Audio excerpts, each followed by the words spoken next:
अपने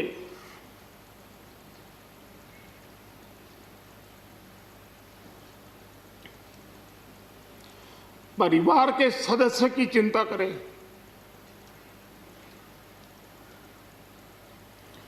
वैसी चिंता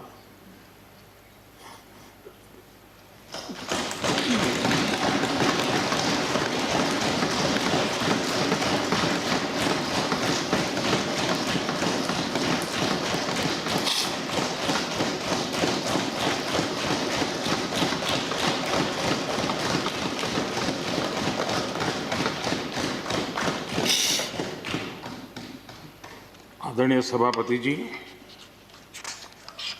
आज इस सदन की शोभा बढ़ाने वाले, सदन में जीवंतता लाने वाले और सदन के माध्यम से जनसेवा में रत ऐसे 4 हमारे साथी, उनका कार्यकाल पूर्ण होने के कारण नए कार्य की ओर कदम रख रहे हैं। श्रीमान गुलाम नबी आज़ाद जी, श्रीमान शमशेर सिंह जी, मीर मोहम्मद फैयाज जी, नाजिर अहमद जी, मैं आप चारों महानुभावों को इस सदन की शोभा बढ़ाने के लिए, आपके अनुभव का, आपके ज्ञान का सदन को और देश को लाभ देने के लिए और अपने क्षेत्र की समस्याओं का समाधान के लिए आपने जो कुछ भी योगदान किया है, उसके लिए मैं सबसे पहले तो आपका धन्यवाद करता हूं।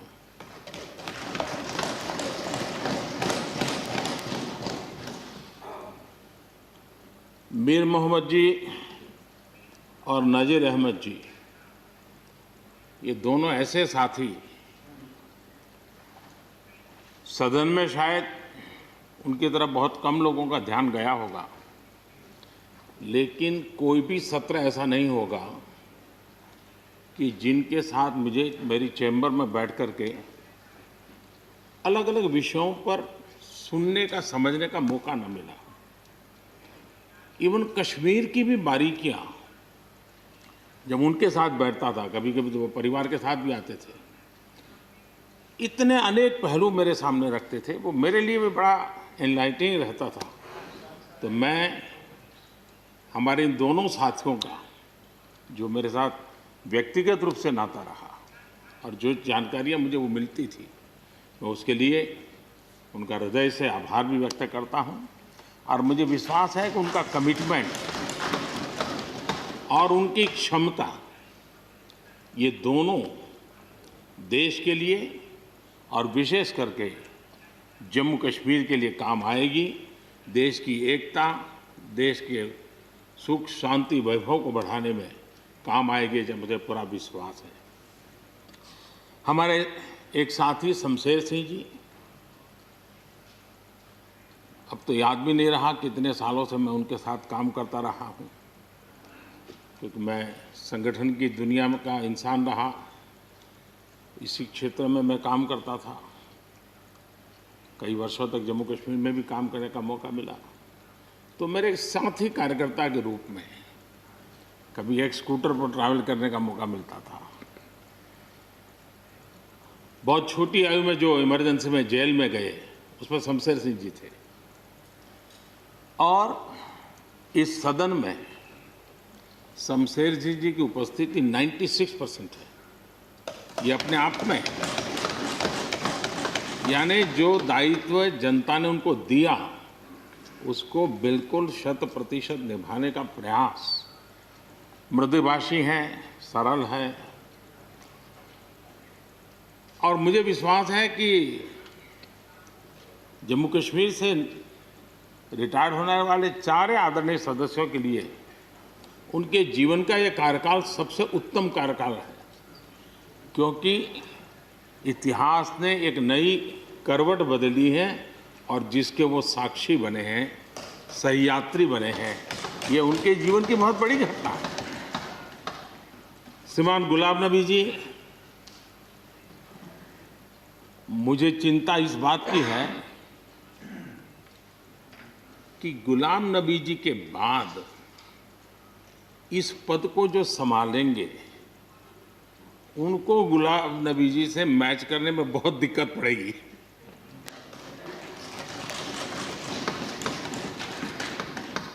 क्योंकि गुलाम नबी जी अपने दल की चिंता करते थे, लेकिन देश की और सदन की भी उतनी ही चिंता करते थे। ये छोटी बात नहीं है जी, ये बहुत बड़ी बात है जी।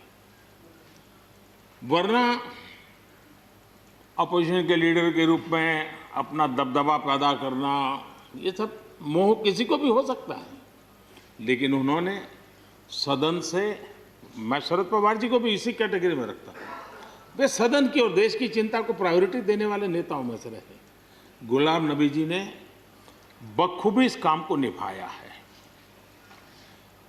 मुझे याद है इस कोरोना काल में मैं एक फ्लोर लीडर्स की मीटिंग कर रहा था, तो उसी दिन गुलाम नबी जी का फोन आया। तो मोदी जी, ये तो ठीक है आप करते हैं, लेकिन आप एक काम कीजिए, सभी पार्टी लीडर्स की मीटिंग जरूर बुलाइए।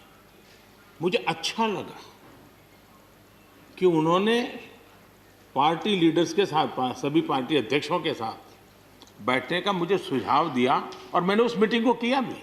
वो गुलाम नबी जी के सुझाव पर किया था, और मुझे कहने में, यानी इस प्रकार का संपर्क, और उसका मूल कारण है कि उनको दोनों तरफ का अनुभव रहा है, सत्ता दल का भी और विपक्ष का। 28 साल कार्यकाल, ये अपने आप में बहुत बड़ी बात होती है जी। बहुत साल पहले की बात है, शायद अटल जी की सरकार होगी, मुझे याद नहीं रहा। मैं यहाँ सदन में किसी काम से आया था, मैं तो तब राजनीति में नहीं था, ये इलेक्टोरल पॉलिटिक्स में नहीं था, मैं संगठन का काम करता था। तो मैं और गुलाम नबी जी ऐसे ही लॉबी में गप्पे मार रहे थे, और जैसा पत्रकारों का स्वभाव रहता है, बराबर नज़र लगाए बैठे थे कि ये दोनों का मेल कैसे हो सकता है। हम हंसी खुशी से बातें कर रहे थे, तो हम जैसे ही निकले तो पत्रकारों ने घेर लिया। गुलाम नबी जी ने बहुत बढ़िया जवाब दिया था, वो जवाब हम लोगों के लिए बहुत काम आने वाला है। उन्होंने कहा, भाई देखिए, आप लोग हमको अखबारों में या टीवी माध्यमों में या पब्लिक मीटिंग में लड़ते झगड़ के देखते हो, लेकिन सचमुच में इस छत के नीचे हम जैसे एक परिवार का वातावरण कहीं नहीं होता है। इतनी हमारी आत्महत्या होती है, इतने सुख दुख होते हैं। ये जो स्पिरिट है, वो स्पिरिट अपने आप में बहुत बड़ी बात होती है। गुलाम नबी जी का एक शौक शायद बहुत कम लोगों को पता होगा, और कभी उनके साथ बैठोगे तो बताएंगे। हम सरकारी बंगलों में रहते हैं, तो बंगले की दीवारें, अपना सोफा सेट, उसी के आसपास हमारा दिमाग रहता है।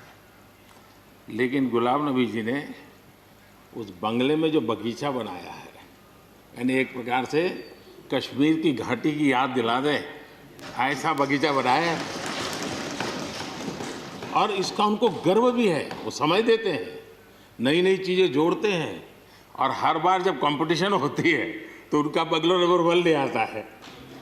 यानी अपने सरकारी जगह को भी कितने प्यार से संभालना, यानी बिल्कुल मन से उन्होंने इसको संभाला है।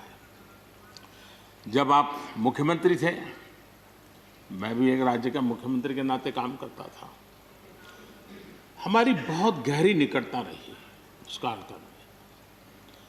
शायद ही कोई ऐसी घटना मिल सकती है कि जबकि हम दोनों के बीच में कोई संपर्क सेतु ना रहा हो। एक बार गुजरात के यात्री, क्योंकि जम्मू कश्मीर में जाने वाले टूरिस्ट में गुजरात बहुत बड़ा नंबर रहता है, और टेररिस्टों ने पर हमला कर दिया, करीब 8 लोग शायद मारे गए। सबसे पहले गुलाम नबी जी का मुझे फोन आया।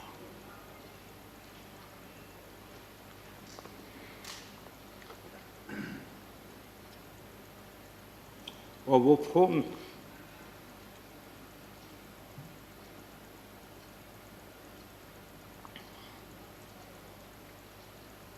सिर्फ सूचना देने का नहीं था,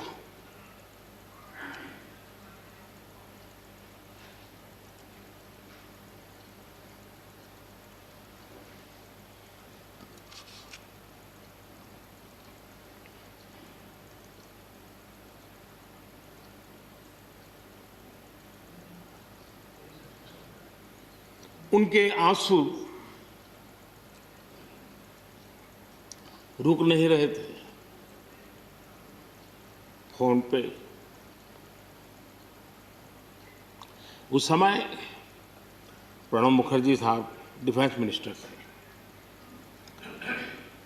मैंने उनको फ़ोन किया, मैंने कहा साहब अगर फोर्स का हवाई जहाज़ मिल जाए डेड बॉडी को लाने के लिए। रात देर हो गई थी। प्रणब मुखर्जी साहब ने कहा आप चिंता मत कीजिए, मैं करता हूँ व्यवस्था। लेकिन रात में फिर गुलाम नबी जी का फोन आया। वे एयरपोर्ट थे।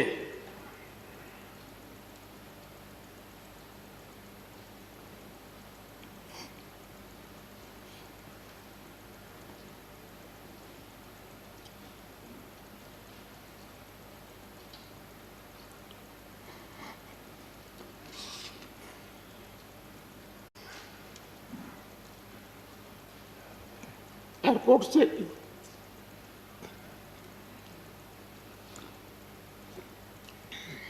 उन्होंने मुझे फोन किया और जैसे अपने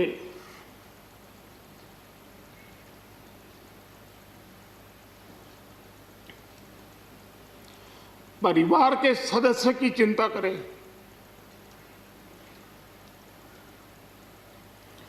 वैसी चिंता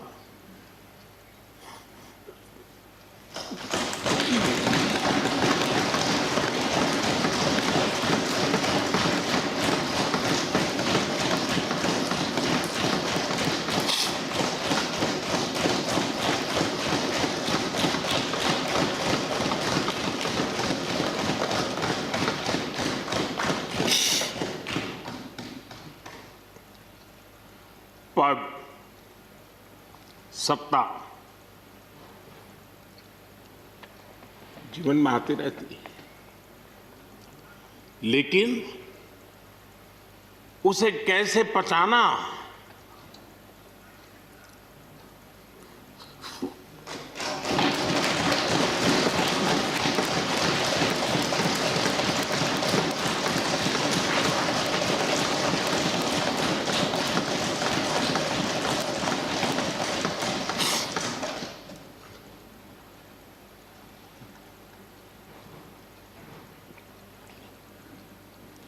मेरे लिए बड़ा भावुक पल था।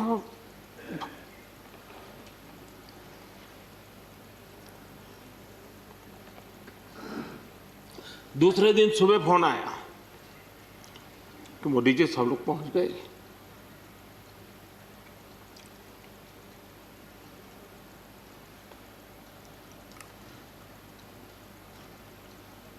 इसलिए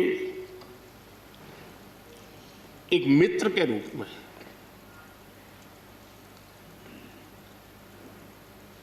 गुलाम नबी जी को घटना और अनुभव के आधार पर मैं आदर करता हूं।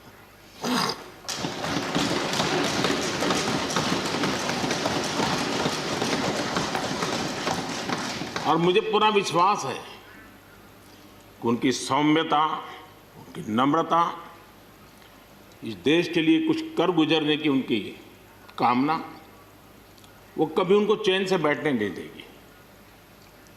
और मुझे विश्वास है कि जो भी दायित्व जहां भी वो संभालेंगे, वे जरूर वैल्यू एडिशन करेंगे, कंट्रीब्यूशन करेंगे और देश उनसे लाभान्वित होगा। ये सब मेरा पक्का विश्वास है।